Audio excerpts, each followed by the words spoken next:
Et bonsoir tout le monde. Merci d'être parmi nous ce soir. On sait que c'est un lundi en octobre pluvieux comme ça, c'est pas évident. Mais c'est pour ça qu'on veut vous remercier davantage d'être ici ce soir. Thanks everyone for coming. We know on Monday night in October when it's raining like this is not the easiest, time to get ourselves out. So we really, really appreciate you being here for this very intimate discussion with Keiken. Other people will have FOMO when they, realize what's going on here. But thank you so much again for coming. Je m'appelle Cheryl Sim. My name is Cheryl Sim. I'm the director and chief curator at PHI. As you may or may not know, we used to be two entities, PHI Center, PHI Foundation, and we're now just one strong organization called PHI. And toutes nos expositions se passent dans 3 lieux, here at 407 St. Pierre, but also 451 and 465 Rue Saint-Jean. And Keiken's exhibition is at 465 Rue Saint-Jean, and it opens tomorrow evening. I also wanted to mention that unfortunately Phoebe couldn't be here tonight. Our founder, she's in Paris because her son has a show opening there. Who knew, right? But she really wanted to congratulate you and thank you for accepting to do a show with us. J'aimerais reconnaître que PHI est situé sur les terres non cédées des peuples autochtones Keiken, 𝘚𝘦𝘯𝘴𝘰𝘳𝘺, Abenaki et Anishinaabe. En tant que colon des parents immigrants chinois et philippines, j'aimerais exprimer ma gratitude aux communautés autochtones pour le soin qu'elles et elles ont pris de ces terres pour qu'on puisse célébrer l'art et les artistes comme Keiken. I want to acknowledge that PHI is situated on the unceded lands of the 𝘚𝘦𝘯𝘴𝘰𝘳𝘺 people, the Hui-Wendat, Abenaki, and Anishinaabe.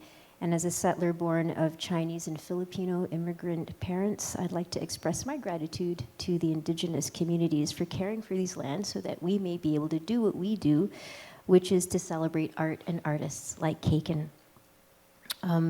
Je voudrais aussi remercier notre équipe incroyable. Massive thanks to the entire PHI team. You know who you are, Vincent Paquette, Dalia Cheng, toutes les 𝘚𝘧𝘳𝘃, for doing such a great job, your dedication, your rigor, et ça prend vraiment un village, donc merci. So what we're going to do, and also because we're, an intimate group, is we're going to talk a little bit about Keiken's origins and their research-based practice, and then we're going to take you through the show. And we hope that you come and join us tomorrow at 6:30 p.m. for the opening. Let me give you a little bio, okay? I'm going to read a little. Keiken is an artist collective co-founded by Tanya Cruz, Hannah Omori, and Isabel Ramos in 2015. They're based between London and Berlin and come from mixed diasporic backgrounds, which is something that really struck me as also as a diasporic person and how that translates into the bigger preoccupations that you have as a collective. Keiken means experience in Japanese, and Keiken are an artist collective pioneering a collaborative approach to creating immersive worlds through embodied storytelling, empathetic technologies, and deep world building. Their work moves fluidly between games, films, installations, and performance, crafting experiences that prototype future realities. Keiken create deeply interconnected experiences that invite audiences to feel, connect, and transform. And along the way, they also develop their own tools and technologies. A central component of their research-based practice is to develop tools and create deeply interconnected experiences that invite audiences to feel. Oh, did I read that? I just did twice. Okay, sorry. I was like, wow.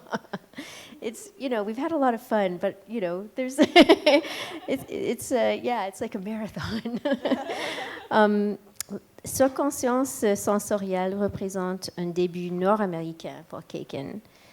Cette exposition présente 2 œuvres majeures présentées ensemble aussi pour la première fois. This is a North American debut, and Sensory Oversoul features 2 major installation works presented together for the first time. So let's put our hands together and welcome Keiken.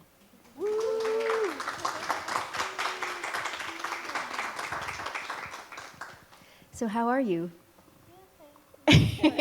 Do you have a microphone? Yes. Okay. Yeah. Okay. Hello? Good. So we're recording, and so that's when we do the Q&A. We'll also like hand out a microphone so we can get all the good bits recorded and share it with others later. We met through Joseph Cutts, who is a curator in Sheffield, and I started following him when we met. We did a little panel for Transmedial, I think, and then I started following him on Instagram, and then he was presenting a work with you. Oh. And then I said, wow, who are these amazing creatures? I must get to know their work better. And he was very kind to introduce me to you, and I'm so happy that this has been the fruit of about 2 years of contact and planning. So I would like to know if you could share with us your story of how you 3 came together to create Keiken, which has already got a very formidable body of work as you've been creating since 2015. So how did it all start? Anyone? That this is the thing with being 3, or is who's going to go first? Oh, okay, fine. I'll follow the tradition then. So we all studied together, but actually Tani and Hannah even knew each other at college, so since they were like 16. So we all met when we were 18, and we were all studying together in Falmouth in Cornwall. And I think one day we were like, okay, really want to make a collective. And we were in my room at the time, which had this really funny flamingo wallpaper on it. And we're like, okay, what is this collective going to be about? How do we connect all our practices together? And there was this word, we did this beautiful spider diagram, a very important one, and it had Keiken, and it had experience at the center. And we realized, okay, this is how we all connect. It's exploring the nature of experience, the experience of like consciousness, the experience like together. And then we realized, okay, then we were being like, okay, what's experience in Spanish? Oh no, that's not very interesting. It's just the same. And then we're like, okay, what about in Japanese? And then we looked it up, and it was Keiken. So that's how we got the name. So the name was very early on. Yeah, and it's kind of funny because I'm not really sure why we decided to be a collective in that moment, but we really took it extremely seriously from the first day. And when I think it just is really funny that we came up with the name after probably speaking about it for about 45 minutes and being like, okay, this is great. And somehow, even though we're here like 10 years later, the name still rings an extremely like strong resonance with everything that we're doing. I still stand by the name. Yeah. Good name. Good choice. They went away for like 2 days and came back like, Hannah, we have the name, Keiken. And I'm the one that's half Japanese, so I'm like, should know what it means. I'm like, what does it mean?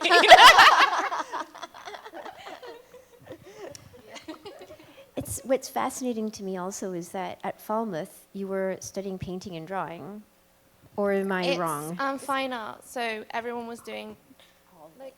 Yeah, it's just fine art, but there was like, to be honest, they didn't really teach us anything. There weren't really like, I mean, maybe in the first 2 weeks of the course you have like inductions in all the different areas, and then you are kind of just left on your own. But we had some really lovely tutors who kind of just were like, oh, just do what you want to do. And like, I think when we decided that we were going to do the collective, we told the tutor, and the next year she arranged for the 3 of us to kind of have a studio together. So that was also really like special, because the studios at Falmouth are really, I don't know, it's very nice to have a studio in Cornwall, not in London, because you get at the sea. Yeah, you can have a sea view, like a really nice room in a big building. And yeah, we shared that studio in the second year. Something like this. Yeah. I hope this comment won't get me in trouble, but I mean, it's really something important for our art schools here in Montreal to know that you can allow, students to form collectives and let them move through the curriculum that way, if that's what they wish to do. And because I can't think of any, and maybe people out there know if any of you or other collectives have formed sort of at the, throughout the MFA, BFA, MA. BA. BA, yeah, at the BA, like at that level. I mean, that's quite incredible. We were doing our, you'd have to do it on your own in terms of the work that you'd output to hand in, but then we were doing it all together, and we were also always inviting other people to do it, but they didn't want to join us. Well, sometimes for a little bit, and actually, kind of embarrassingly, we had our first thing was a Tumblr blog. Tumblr, who remembers those? That, yeah. It's really hard to figure out, well, how do you even connect artwork together? So that a lot of it, the early stage is how do you actually even connect and make something together? Mm-hmm. Yeah, it's quite an exploration in itself. Yeah, you have a lot to sort of impart, I think, on collaboration and what you've called deep collaboration. So I wonder if I can... I'm going to engage with the PowerPoint now. Did I get it? Okay, but I think I might need to go back. Yeah. So I wanted to, before I get into this image, I wanted to talk to you about these major areas of exploration and kind of guiding questions that you've set out for Keiken to explore. Consciousness, immersive world building, future realities, speculative technology, deep collaboration, because these are things that are going to sustain 5 lifetimes of art making. And I was wondering if you were always connected on these questions or whether they kind of evolved over a longer period of time. Because consciousness at all levels is something that has stuck with me as a thing that you explore fundamentally. And empathy building gets in there as well, but that's really key to why world building is so important.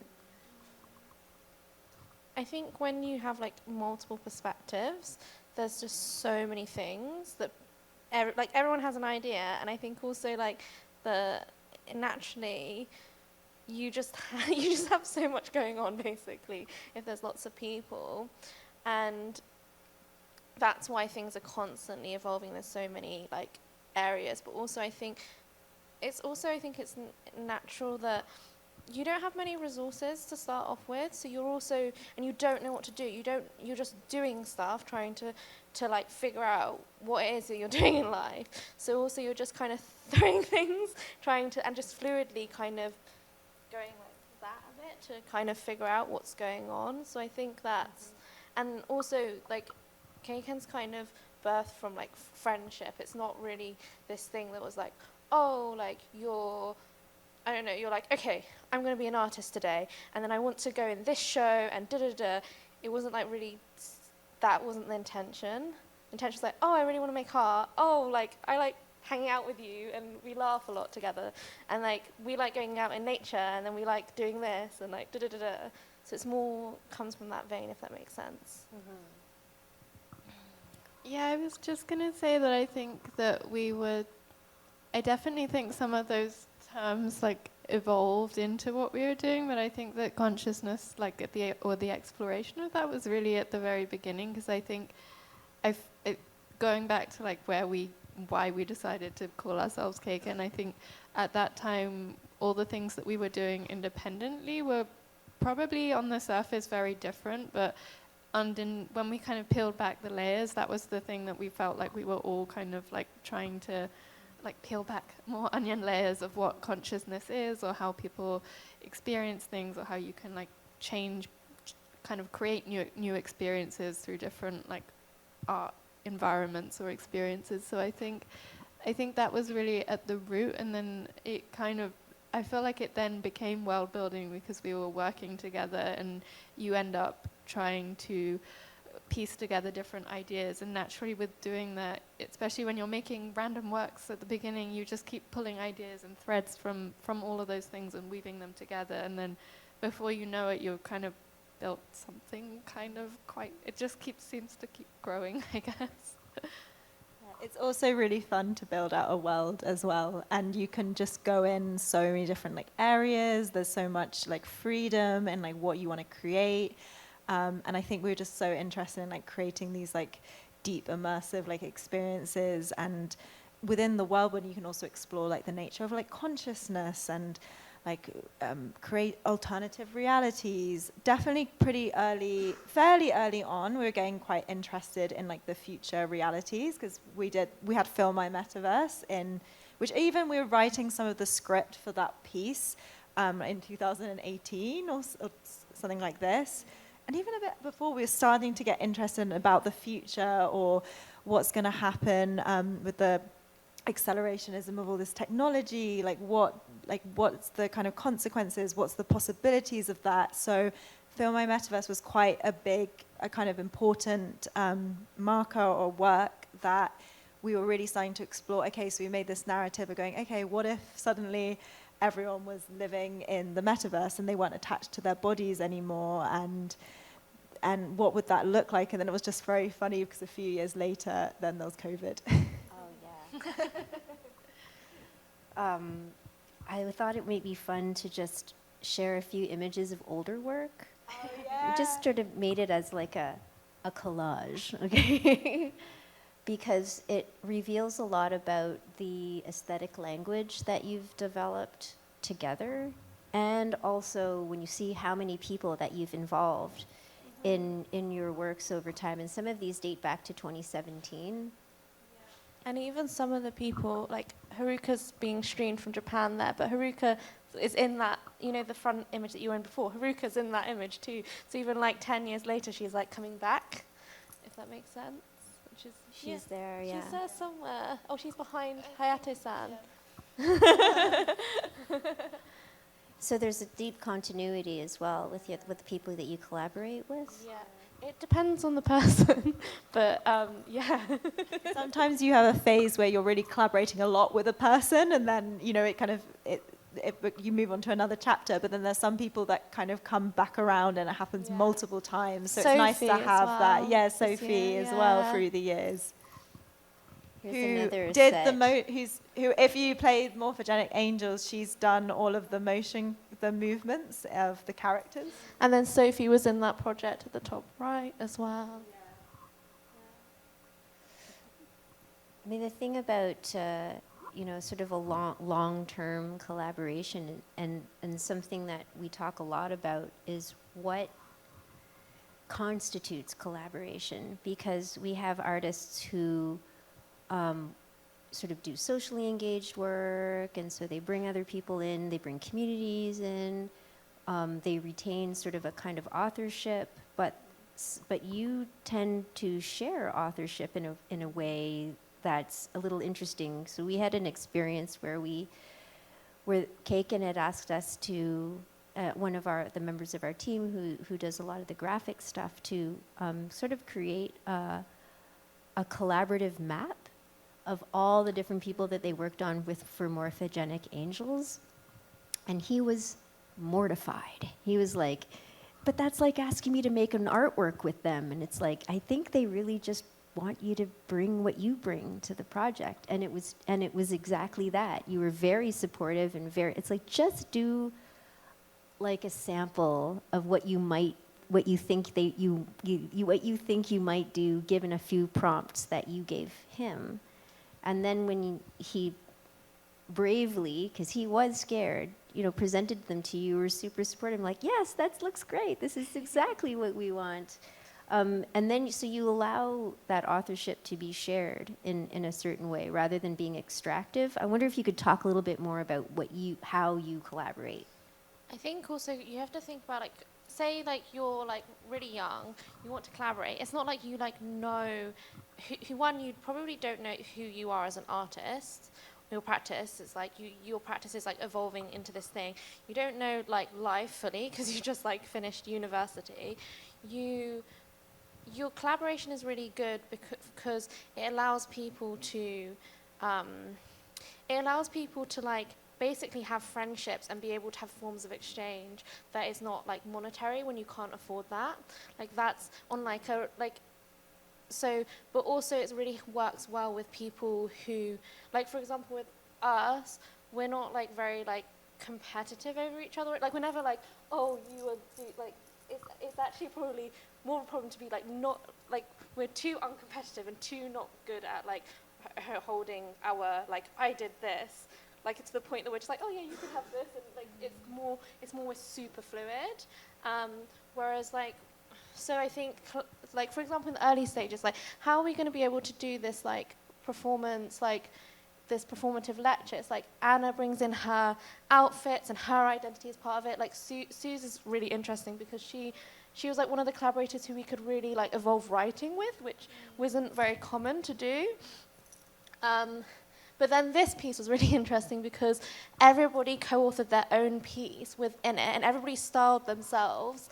And then we had like a choreography that was shared, but actually everyone did their own thing that came together in one piece. It was kind of like, it was an actual role-playing game Yeah. in real time, and it was on for hours, and we just found this random space in Berlin, and we collaborated with a lot of people, so everyone was able to come in and be like, okay, what character do you want to do? So everyone had their role and their character, but then there'd be this like unifying movements that we'd suddenly do in the space to unify and like make the world, because everyone was... Because in a world, you need its space for the individual as well as the collective. So that one was actually a very... you can't see it properly in the picture, but that was a very good one to play with. And people definitely felt like they were in another world and were slightly misbehaving in that one, the audience, because it was very interactive. Somebody took their clothes off when we told everyone to close their eyes, and a guy took their whole clothes off. And I screamed at him. It's art school, you know. Of course, someone's going to take their clothes off. But we weren't at art school then. Just post. It was just someone from the German No, ballet. it was As it was in Berlin. Yeah. That's right. It was why, Berlin. that's That's why. why. There's always at least some toplessness, right? So what I'm hearing is it's a great degree of trust, right, in the people that you bring. That come. It's not even that you bring them together. It's like it seems like you just. But it's friendship. Yeah. We're friends with. It was funny because actually in that piece, you met someone on the day and then they came and performed. So that's a very good example of a level of trust. Yeah, exactly. On the day, can I perform? You never met Irene, and then you're just in a queue, arguing in a queue, and then now then she was coming to perform. She pushed in front of me, and then we just. Yeah. That's a high level of trust there, of collaboration. It is a high level of trust and making space, right, for everybody to do but their I think thing. there's like kind of three things. You either have people who are like collaborators, you have either people who are suppliers, you're more saying, okay, this will, or you become a director and you direct somebody and you do something. So it kind of goes between those three different things. And I think at that point, it was going through there's more of us kind of doing a bit of co-direction, figuring out what the kind of it's like figuring out the like ecosystem, and the framework, but then there was a lot of collaboration between the different people, but some people would be more collaborative and some people would be a little bit more directive, but it was always like going between different things, if that makes sense. But it was all completely fluid and we didn't know what any of the roles are. I think also because at the beginning we didn't really know what we were doing together, but we knew that everyone could kind of bring something different to the table and share that, and actually the act of sharing transformed it into something that was like so different to what you could do individually, that was also part of the joy and the excitement of just like actually ending up in situations or scenarios that you would never, like I would never have done performance independently. Never. Yeah. But it happened quite a lot in the early stages. But you've been a really good actor for Keiken for some reason. Oh, gosh. Not my favorite role. But Jake and Dinos Chapman say the same thing, you know, that they were when they came out of art school, they were also feeling too daunted by being solo artists. So it's like, why don't we just work together? And then that sort of allowed them a little more freedom, strangely. And it sounds like there's something about that. Yeah, I think that's true also, because at some point you're just like, oh, well, it doesn't matter if something goes wrong because we're in it together. But when you're doing it independently, you're way more like precious about all the details and stuff, and you can kind of let go of that a bit when you're, if you're failing, you're going to fail together and you can laugh about it. So. Also, all of us are very high, like, detail orientated. So I think if we were doing it on our own at the beginning, it would stressful. it would have been like really like put ourselves in a weird hole. Yeah. I think you really need it for like resources, like even the performance, a lot of the performance work. One of the reasons why we were going so into performance was also because it's like, okay, how do we make something embodied? How do we make something performative? How do we make something that's like immersive? Oh, and how do we do it with £300? Yes. So you're like, here's my clothes from my wardrobe. Somebody would bring their speakers and their music equipment. Yeah. Yeah. No, that does make economic sense as well. Like you share the resources, you compound them.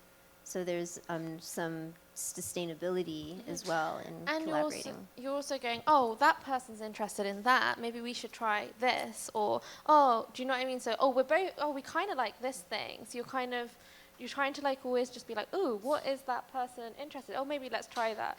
Okay, let's go do that. And then, yeah. Yeah, I think there were also a lot of like artworks that we were inspired by that, like when we were first together, that we all really admired. But I think there was also a curiosity to figure out how to make works like that, because we didn't really.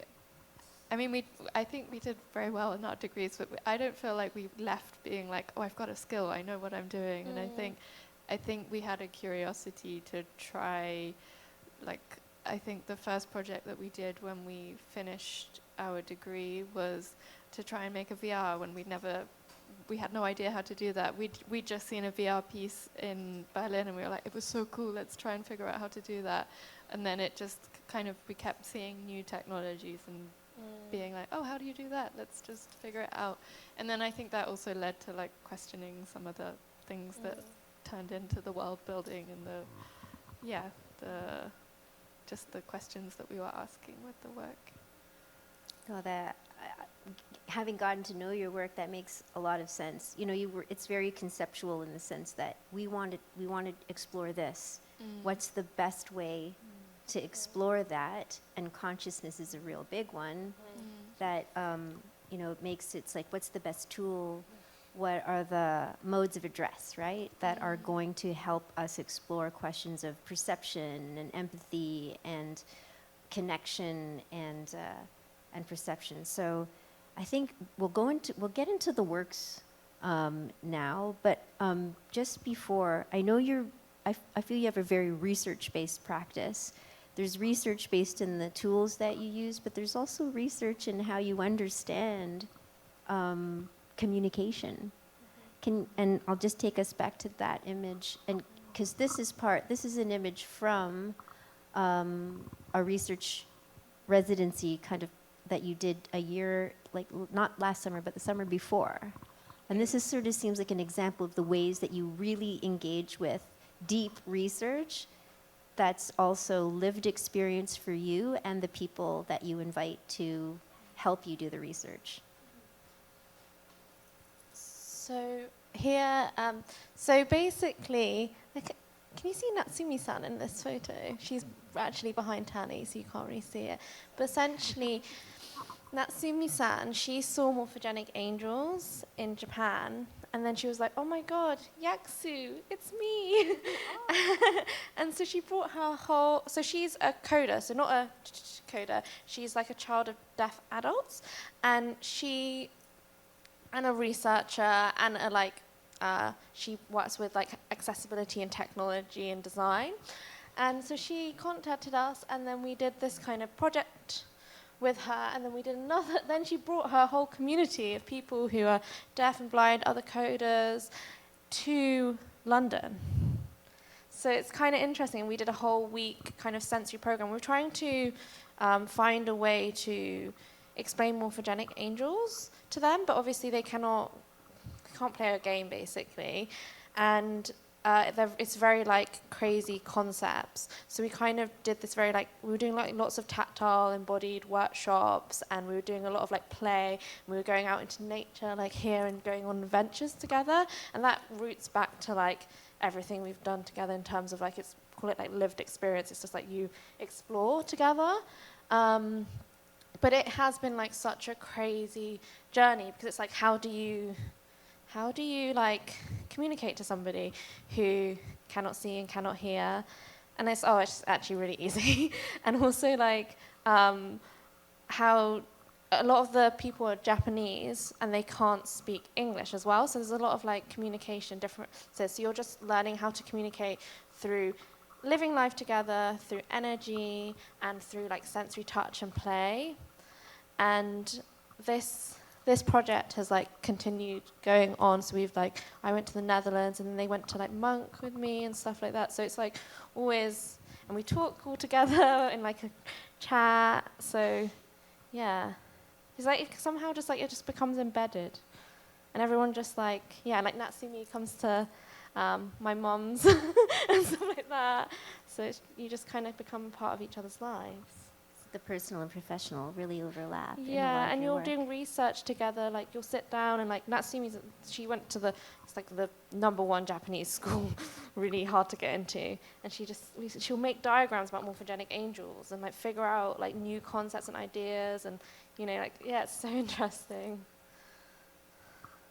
Are we ready to dive into the show then? Yeah, because that really gives us a sense of how it's not just, it's real primary research that you're doing when you do these kinds of sort of residency projects. So we're going to get into Surconscience sensorielle, sensory oversoul. So this is like an early diagram of the 3 galleries at the 465 Rue Saint-Jean building. On the left, G5 is where we're presenting spirit systems of soft knowing. And then on the right side at the bottom is Morphogenic Angels, Chapter 1. And then we had this other gallery, G7, what to do with this other space.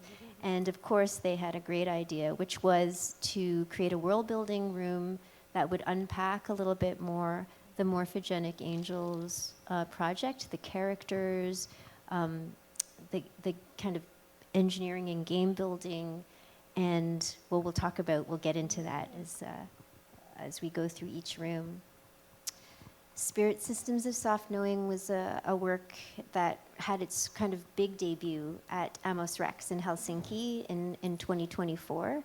Who wants to just give us an introduction to it? So Spirit Systems of Soft Knowing is centered around this silicon haptic womb with audio, and it's got haptics inside, and all which have had different animal and natural sounds like programmed into it, and the silicon feels very like fleshy as well, and it was really trying to create something that was embodied and sensorial, and investigate like the nature of like consciousness, and like how could we have empathy for other like species, other different species connected to the womb. However, I mean, to be honest, when you actually experience the haptic womb, people tend to feel like pretty relaxed, or sometimes you get quite visionary, or sometimes a slightly more uncomfortable but process-driven experience. So I was really trying to make this like embodied technology. And Amos Rex, we really got to we had 4 of them, and it was the first time we could make a big immersive installation of it. However, before that, we'd actually done many prototypes of it and had a slightly different name. So we've gone through so many iterations of this technology, of this wearable technology, to get here. And then it's so cool seeing it at PHI here, because the installation itself, it even has this kind of deep underwater, deep immersive feel to it. And you get to go on this like journey where you go into this world, and then you go into another world, and you get to go on a journey through like whales, like dolphins, and then into the sky, and then more into space. through touch as well, because it's a touch technology, which was really important to us. And it's soft. It is, and it's actually got a good weight to it when it does. This is a kind of drawing realization of how it looks here, and it actually looks pretty damn close to that. Yeah, you have to. Yeah, of course, it's definitely something you need to experience directly, and so walk us through the journey. We enter into the room. What happens? So you enter and you're like, ooh, where am I? Like, am I underwater? Like, where am I here now? Ooh, and there's like some amazing music going on, really messing you in. Is it? Well, exactly. And then you can sit, and then you're invited up, and then you get to lie on these amazing cell layer pods, and then you place this like you have this glowing blue pregnant belly, and then you put the headphones on, and then you get to experience this 6-minute journey and go into deep relaxation. Or, I mean, some people might not find it relaxing, but I find it very relaxing. And you can go into another world, and you can and you're seeing all of this like lovely caustic underwater wateriness going on. I, for one, can say it is extremely relaxing, and I Yes. think that. So, when we go into these immersive experiences, there's all this kind of questions around onboarding and kind of getting people into the mode and sort of frame of mind, right? To be open, because what you're asking us to do is to be open to the possibility that we could communicate with other sentient beings without words and the intellect. And you have to be in a pretty chill frame of mind to open yourself up to that. And so the way they onboard you is when you come in, you obviously will have to wait a little bit. And so they've created a very sensitive way to get us into the relaxed mode. So that's why, the caustic lighting and the soundscape that you have in the space gets us sort of already calming down the nervous system. Also, taking off your shoes it does that too. So you have to take off your shoes, and then you kind of have a seat, and you kind of and it's quiet, and there's curtains, so you're not kind of bothered too much by what's happening outside the gallery. And then you're invited, to lie down, and it's almost like being in a spa, where someone's like, may I put this womb, this onto your abdomen, and you say, okay, and you go through it, and then You may have gone into morphogenic angels before, but maybe not. But you would typically be led through the kind of wayfinding device that you created through the black carpet into the morphogenic angels space. So maybe we can. Oh yeah, let's talk about this person though first. Yeah, because. You also have a really rigorous theoretical framework that, undergirds each of your practices and kind of provides, that extra bit of missing link, to your hypotheses, right, in your work. So who's 𝘚𝘰𝘳𝘺? Do you want to talk about it? I feel like you can do it. So 𝘚𝘰𝘳𝘺, he's a Mexican scientist. I think he's a neuroscientist, yeah.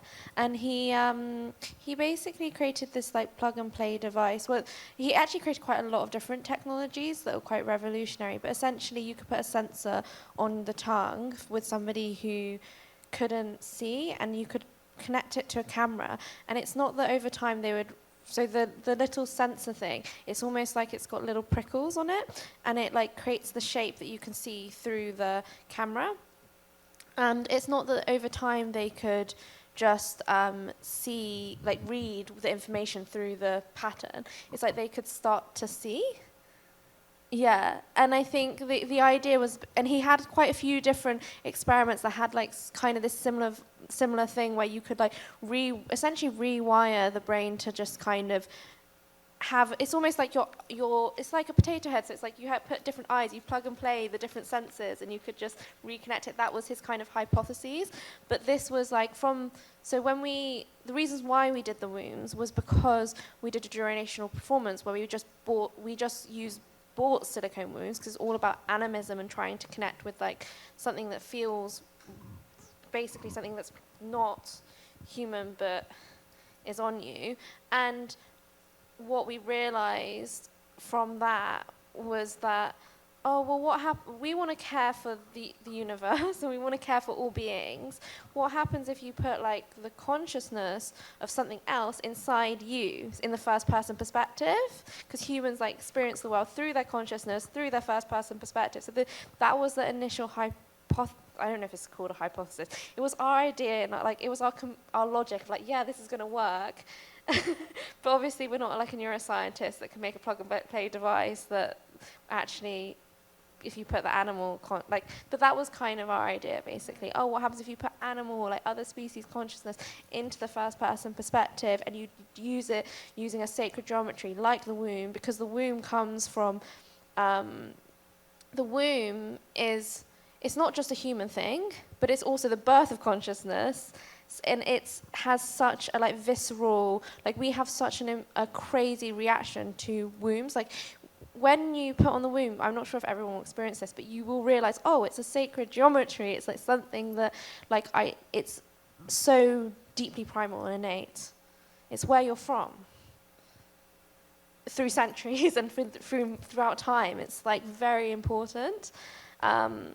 So yeah, that was the kind of brain thinking around it, essentially. Yeah, I also wanted to add, I think when we were doing the research, I think there was lots of like text or information about him that spoke about how he was actually quite groundbreaking in his like understanding of how the brain has a lot of neuroplasticity. And so it like in older times it was just believed that you kind of just stop developing at like 21, 23, that's it, you can't really change. But he didn't really believe that and kept trying to find all these different devices to challenge that, and succeeded in doing that. And I think that also kind of, this research, even though it was kind of very much specifically towards the project of the womb and spirit systems of soft knowing, I think it also naturally fed into parts of morphogenic angels as well, and like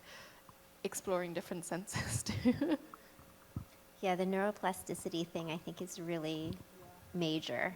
Yeah, really important to, as an idea even, which is like the gateway to understanding that we can transform. Which takes us to Morphogenic Angels, Chapter 1. It's had many iterations and many ways of presenting, and we're presenting it kind of like this. So again, it's working with Keiken is like opening up a world of possibilities and just seeing what you will make of the space and how you want, what else you want to push, right? With a new iteration. I believe ours is the first iteration with a shiny floor and islands of dried flowers, which is cool. Do you want to give us a little bit of an introduction into the story?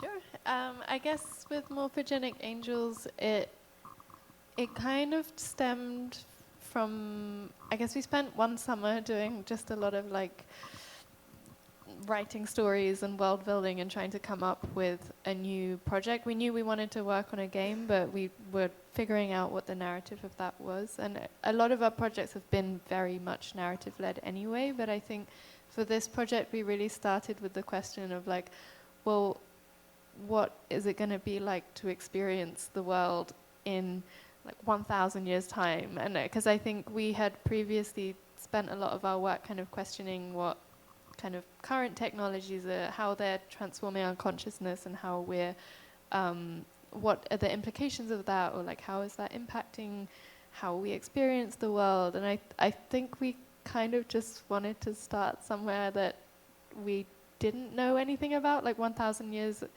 in the future feels so extreme that it was just like, well, let's just try and explore what that is. And I think we spent a lot of time just trying to like imagine what that might be. And I think you've also got it in the slide, at one point that you referenced like Michael Levin and Octavia Butler. I even can show that Jacob slide von right now. But I feel like that's very relevant to what morphogenic angels became and how that started. So maybe if I talk about Jacob von 𝘚𝘚𝘧𝘚, so he was like a ethologist and a biologist, and I don't know how he came across this term or even him, but I know it was actually through 𝘚𝘚𝘰𝘳𝘺, because there was another guy who made a technology after him that was talking about the Yeah, so I think that's the connection with 𝘚𝘚𝘰𝘳𝘺, that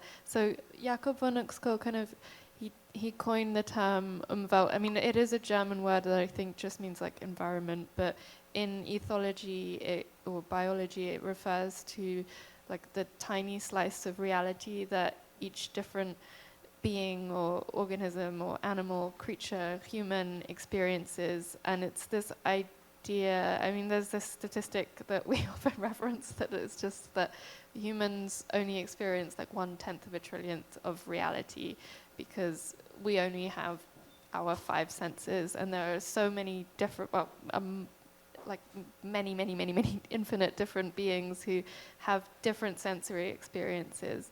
And I think that was also kind of a bit like, ooh, that's fun to imagine, like what would it be like if we could understand what some of those other sensory experiences are, which also I think is a good segue into Octavia Butler, who was, I guess, a really big influence of ours as well. She's a black Afrofuturist sci-fi speculative fiction author with amazing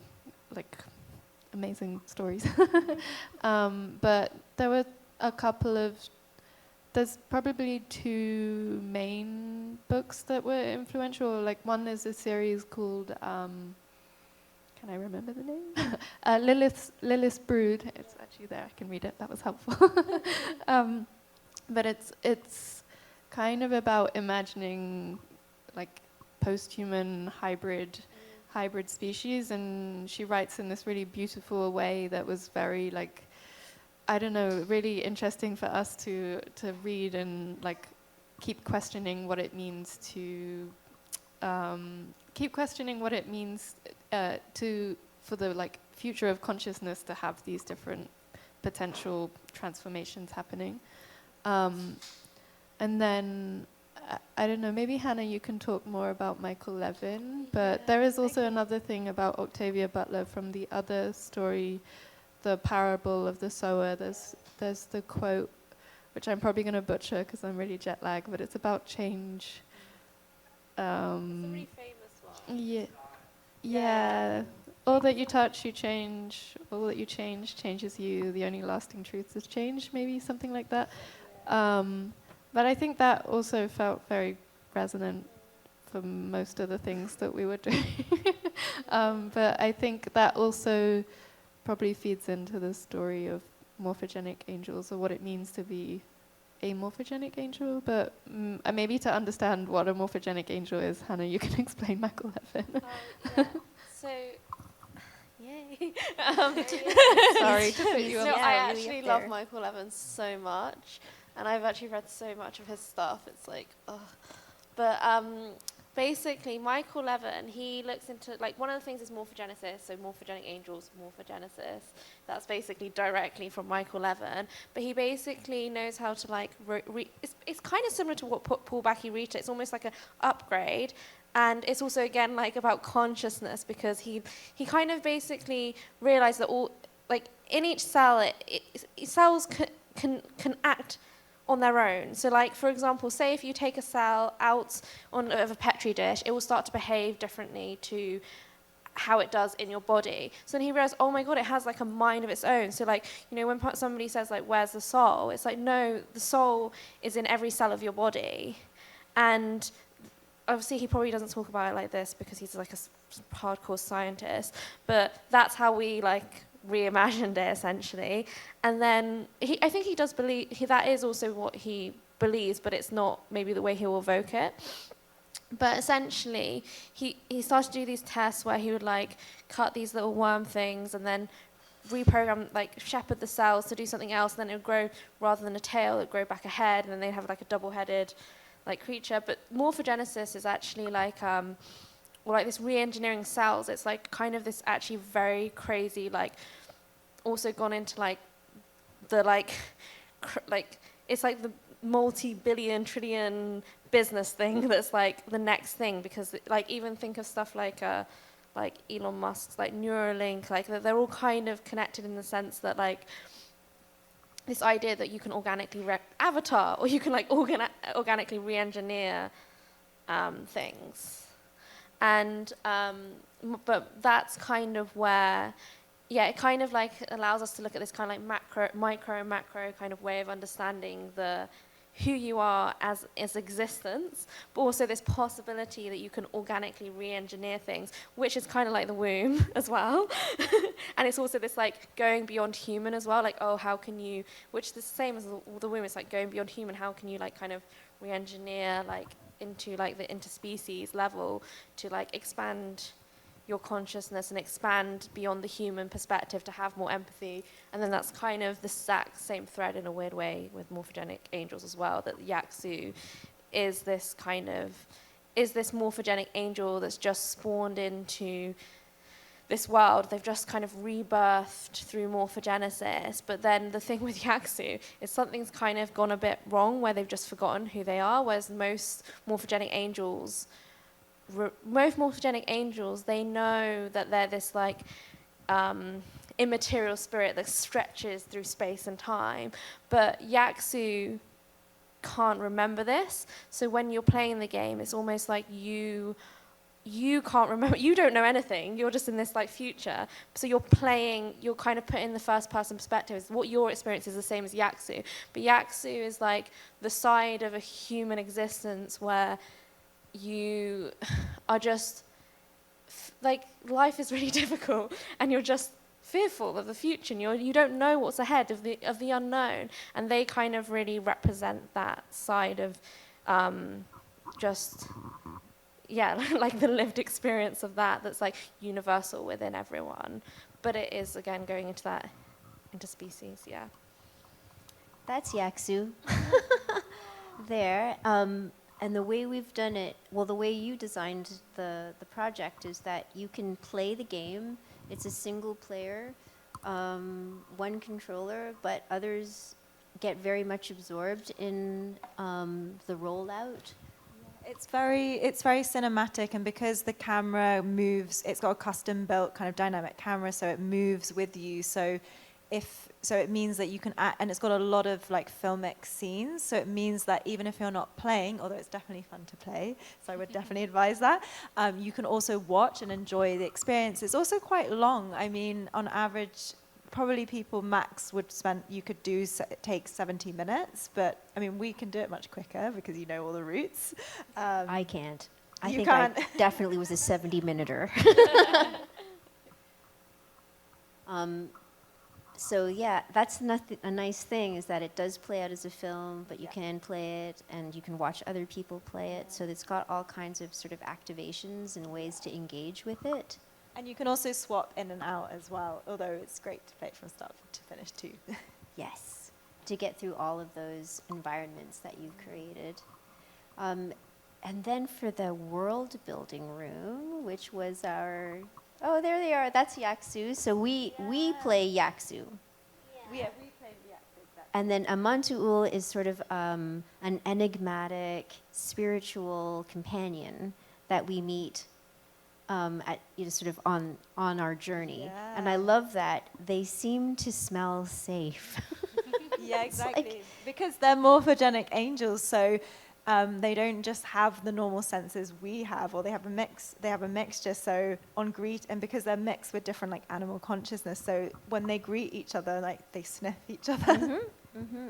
I think also this was one of although we'd made like game-like works before, this was the first kind of more official game that we'd made. But I think that idea of morphogenesis and like having these different sensory experiences was so central to the narrative that we really wanted to translate that in the gameplay, but because it was our first experience like properly trying to design game mechanics, it was really difficult to really translate that in the like experience. So we had to keep kind of putting bits of like the script in to be like, we have to remind the audience that they're not experiencing the world as they would be today. 𝘴𝘦𝘯𝘳𝘊 does have a little bit of a trot though. Yeah, they do. And 𝘚𝑚𝑡𝑠's arms are really, really long Like and a almost praying quite mantis. praying mantis, but also very regal and kind of walks like this. Which actually, when we did the kind of residency R&D, we were pretending we were in nature with Natsumi and like our other friends and collaborators, and to try and explain the morphogenic angels world, we went into like Hampstead Heath, which is like a major park in London, but also very beautiful, and we were pretending that 𝘚𝑚𝘯𝘯 was taking everyone on a new adventure into a new world. A bit like, yeah, I was playing 𝘚𝑚𝘯𝘯 and I got everyone, there was little like moments and we'd sometimes like have to do a movement like 𝘚𝑚𝘯𝘯, or it was kind of this idea that in the park we are entering a new world in the morphogenic angels world. If you would like go pick like a leaf and then actually eat it and then go.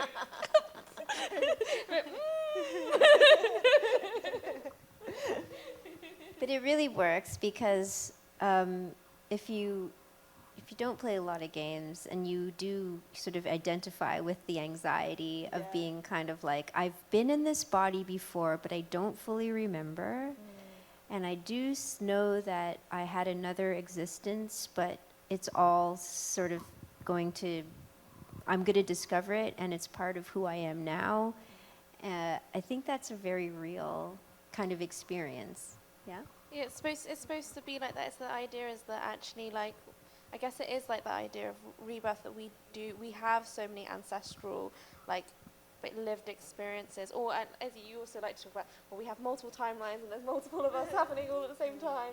But it's like kind of like that. So the idea is that you are like these many things, and also the idea that every cell has a consciousness, but also you have to remember that you're like dying and you're living at the same time. Like your nails are like dead, like you know what I mean, like your hair's dead, but everything, like your skin, part of your skin is always dying on you. Whilst you're living, your cells are regenerating. You're basically constantly leaking whilst constantly evolving, and that's why it's really painful to be human, because you feel a part of yourself dying, a part of yourself growing all the time. Sorry, I stopped using this because I got such a loud voice anyways.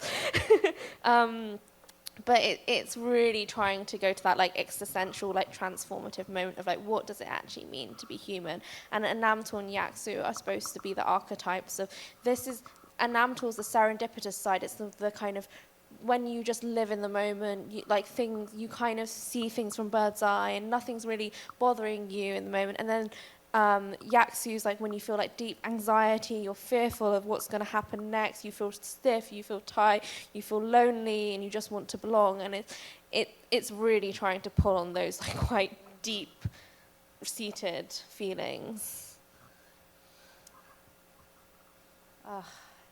And so that brings us to the world building room, because when you it is intense being human. And it's nice to think that we can transform. I think it's a very hopeful mental posture, that you're offering us in this game and this installation. The world building room was something that you wanted to have little cues, right, of the landscape of the game. So the table doesn't exactly look like this, but this gives you the rough idea. It's pretty close. There's a reference, the table is a reference to the boat that 𝘴𝑘 takes across a river. There's a black sun. There's portraits of the two characters and the cutscene, which is the exact moment when we hear about transformation, and that sort of makes a reference to the Octavia Butler sort of changes God reference. Yeah. Is there anything you want to say about this before we go to questions? about this room. Oh, and there's also an iPad, right? Yeah. I wanted to say about and then also the books. Oh, here's the book. Okay, so it's like, okay, they have so much to say about all of these things that we've just mentioned, but how do you kind of distill it into a mode of address? Like, what should it be? Should it be like text on the walls? Like, no, pretty static and very, I don't know, not really friendly to us as people who want to know more. So we made a book. So in the book, and it's in French and English, and morphogenic angels, you can also choose French or English for the subtitles, tells you a lot about what you want to know about Keiken, about your individual stories, and about morphogenic angels, and the collaborative map is in here. So we've made a bunch, so these are in there, in the world building room. So you are invited, it's a place where you can contemplate what you've just experienced. You can take a moment to rest, and then you can read. You can check out the iPad material. It's, yeah, I love how it ended up being kind of like a storybook in the end. I thought it was going to be like, I don't know, a paper booklet. And then it ended up as this. Amazing. A proper book. A proper book, yes. Perhaps we can go to questions, yeah? Okay. Come on, question people. Feel free.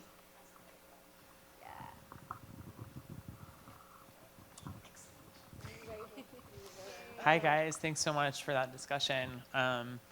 Something that I really appreciate about your work, and that I also notice in this show, you know, from the stills, are the role of specifically simulation-based technologies. There's so much 3D and the use of computer-generated 3D environments. I was wondering if you could speak a little bit about how that has been a tool for you in your collective practice. Why that tool? Why is that the vehicle that has propelled you? And what do you feel like it enables you to do as storytellers? So I think for us, like, one of the main like technologies that we got really good at, like, personally being able to like build ourselves, was like using Unreal Engine, because it's basically a device that you can, like, we always talk about it's like 180 softwares in one, and then it can plug into loads of other softwares. But we wanted to be able to create characters, but we wanted the characters to be beyond human. So then we can obviously like sculpt and design our own characters and like create different like hair and all these different things. And then we wanted to be able to storytell, but then we also wanted to be able to storytell and move around in it. And then we want to be able to create our environments, so it's kind of like the tool that allows you to do everything, and we want to be able to live inside it. So that was kind of, yeah, and also like there was visual code as well, which was helpful. Like the user, it's really difficult, but it's also like you can do lots of things really easily as well. So I think that's why we chose to use that. That's why we evolved, like, I guess the game engine was like the thing that we like evolved our skills in the deepest, and like, really, yeah. But we've obviously tried lots of technologies throughout the years, yeah. I guess also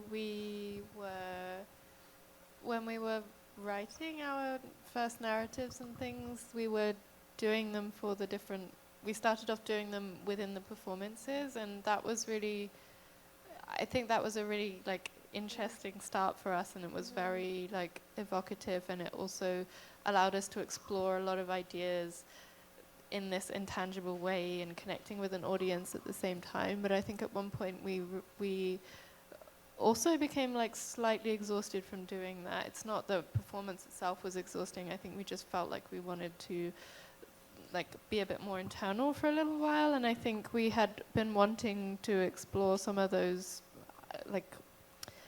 technologies for a while, and I think we just kind of started doing it, and it just ended up being a way in which we could both like design what we were doing, but also be influenced by the tools themselves as well. And that also became like a nice feedback loop between us wanting to do things intentionally and then not always being able to do that, but then discovering something else along the way that fed back into the storyline So yeah, I think it was a bit of a relationship. Any other questions? Yes, I am coming to you with great haste. Hi.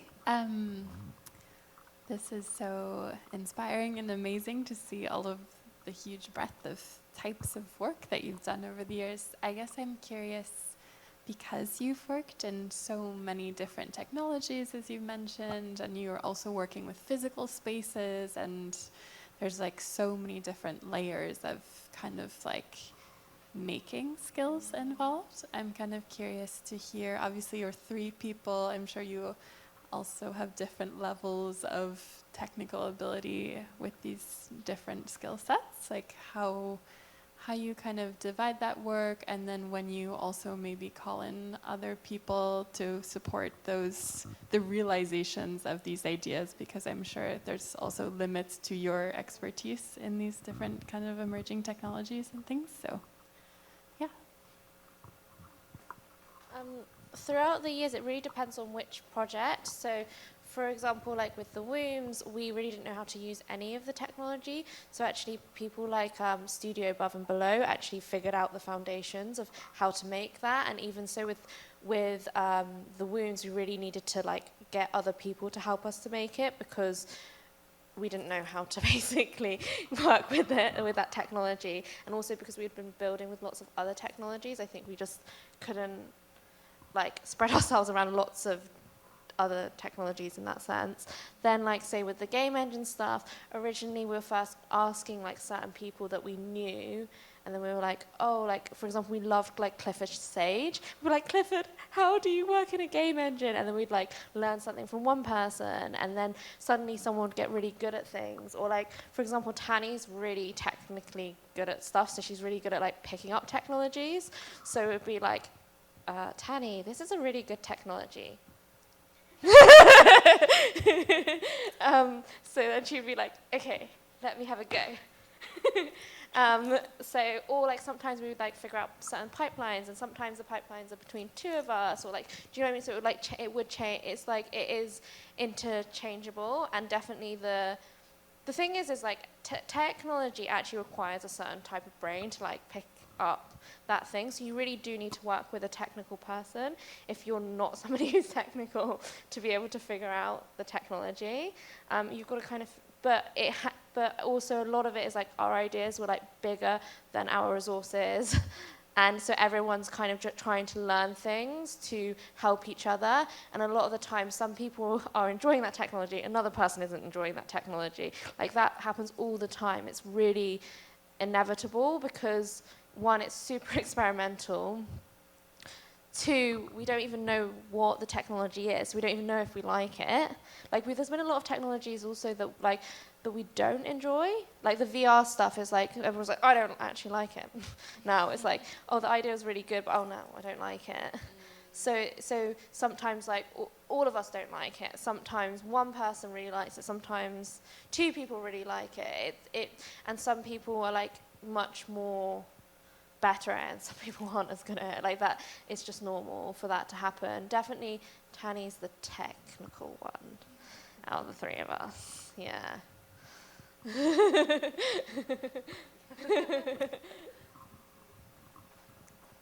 D'autres questions? Other questions? No? I feel like there's like elbowing over there. Oh, you guys, oh, yeah. Question? Yes, sir. How you guys came up with the idea of the woman? Like, I mean, for guys, it's really special, and I did experience. I really find it groundbreaking. I mean, us guys, we don't have. We don't have a womb. We don't reproduce, so it was a really mind-spending experience for me.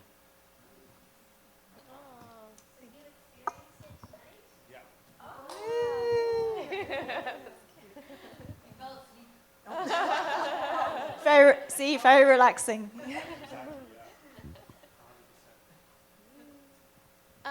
Do you want to say, or should I say? I thought I already said it. Yeah, I think just ages ago in 2017 we did this like durational performance, and this was in our very like performative like era and just experimenting a lot of people. And I don't know, we just wanted to try out like a silicone like fake pregnancy belly, and we had all these different like performers, and there were people, everyone was like different genders, like even different ages, and everyone just got so like cathartic and so into it, and there was like so much coming up, and at that time so we realized like, whoa, this thing that is not real, quote unquote real, is giving so much like realness to like experience.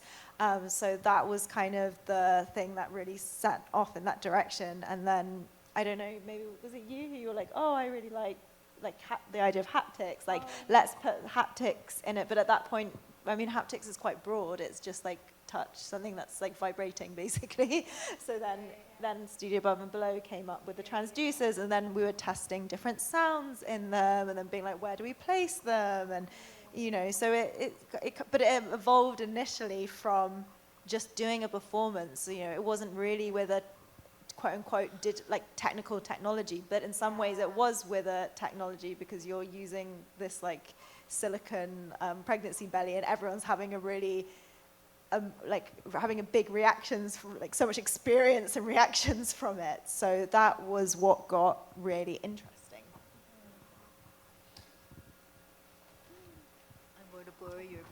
I just want to say that also, you know, we're very conditioned in our culture to be very gender specific about wombs, and I think I would love to hear more about your experience, but that it can transcend, that experience can transcend gender specificity is like a really important thing, a really interesting, and it's linked with expanding, you know, our perceptions of body parts and consciousness and all this kind of, and a real empathy. So it's like to move through the abdomen, to move through the belly, you know, the belly that has a brain as well, is kind of what I understood when I had the experience. Yeah.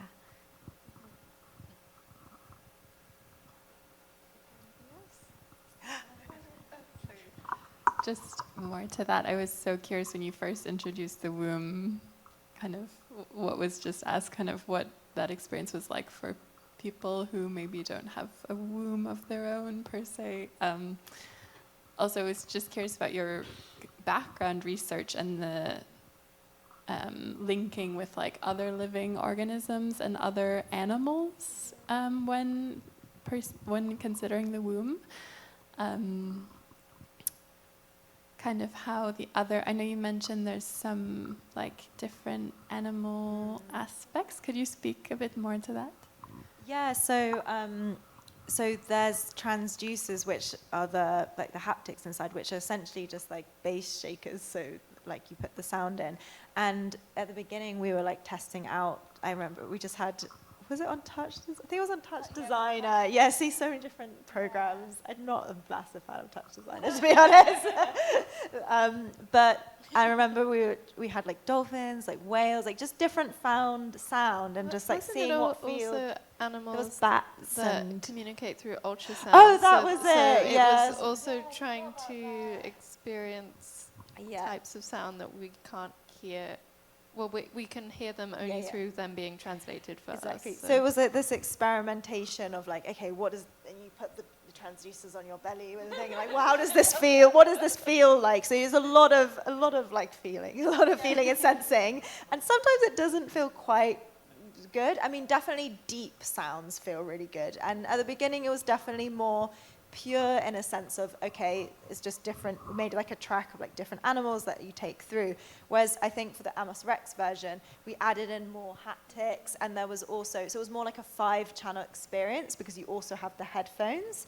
So it was a more composed piece, but it was a really detailed like movement and kind of control of like using these different animal sounds, but also like bass, and then also wanted to weave in more like elemental sounds, so like the wind, the water, and then also just thought, okay, this is gonna be really cool if we explore it. Like, let's take it to space. So what does like more spacey sounds like sound like? so that you'll really go through this. It becomes more like a journey, an inner journey in a way. But definitely the whale like feels really good, because if you think about the frequency is so like deep and it travels through water, and obviously dolphins too, because the way that they communicate is very like holographic, and the way the sound travels. So you start to get into like, okay, how does this sound translate into feeling? Yeah.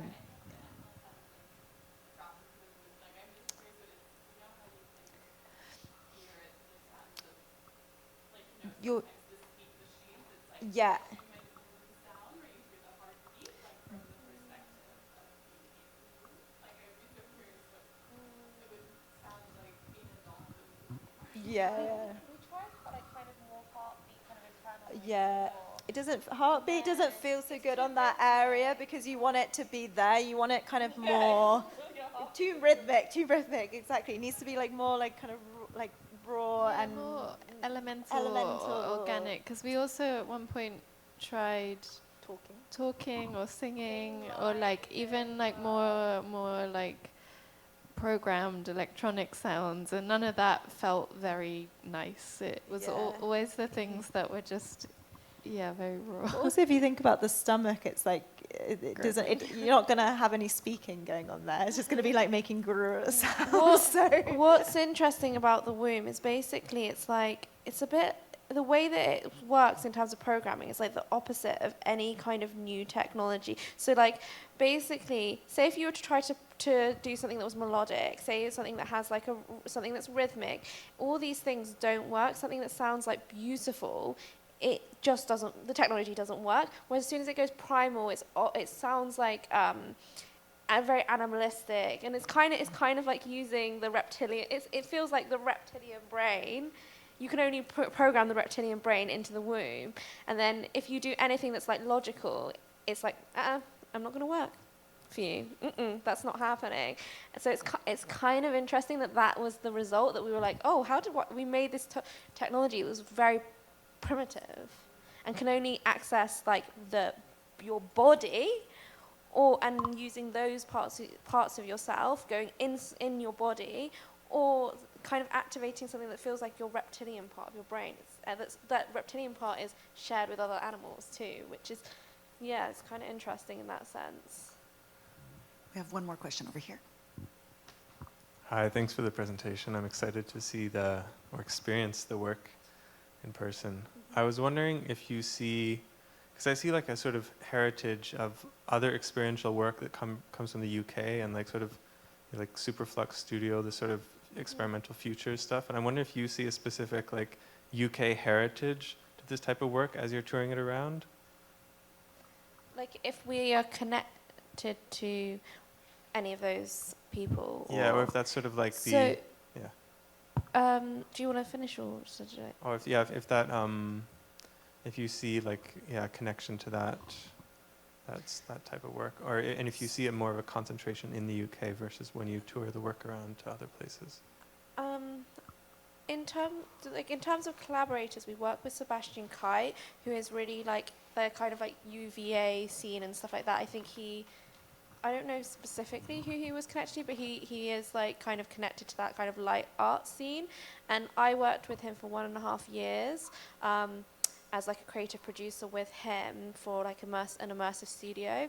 So, and he's an architect as well. So that really influenced the ability to be able to make like basically like architectural design, because I just spent every single day with him. We just got along so well. So he helps with the CAD designs, but it's kind of this like very like, it's like everything that he likes, I like. And I don't know what it is. It's like we just have our practice, like Keiken and him, the practice is different, but there is something like so, it's the same as well in like a weird way. And it's like we spent every day together. So it's like, so a lot of that kind of like architectural light art stuff was definitely influenced by him, essentially.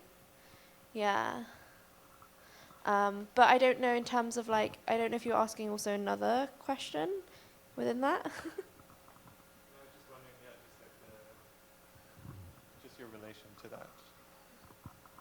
just the relationship to that kind of art. Also, Studio Above and Below, they also are kind of in that scene a bit more, but they're not fully, because they're not really like light artists. They are working with like data and like different technology, and it's more. They're more like data and research Yeah, heavy. but they they have that kind of like design aesthetic that's like kind of in that thread, and they definitely, we wouldn't have been able to problem solve that, like what to do at that stage. And like She was actually because they're a couple, and she was actually pregnant whilst coming up with the transducer technology, haptic technology, which we didn't know at the time, and then she revealed it. So she's like, and I was like, what? Actually, we've worked. And then when we were at Amos Rex, the curator also said, oh, well, I'm actually having a baby of my own. Yeah, everyone gets pregnant. He's next. Guess what? No, Yeah. Any other questions? D'autres questions? Well, thank you so much for being, sort of together in this. All these questions are really, kind of about how do we move forward? How do we negotiate, transformation, especially in the situation that we're in right now, which is like really threatening our ability to be who we are and the potential to be more.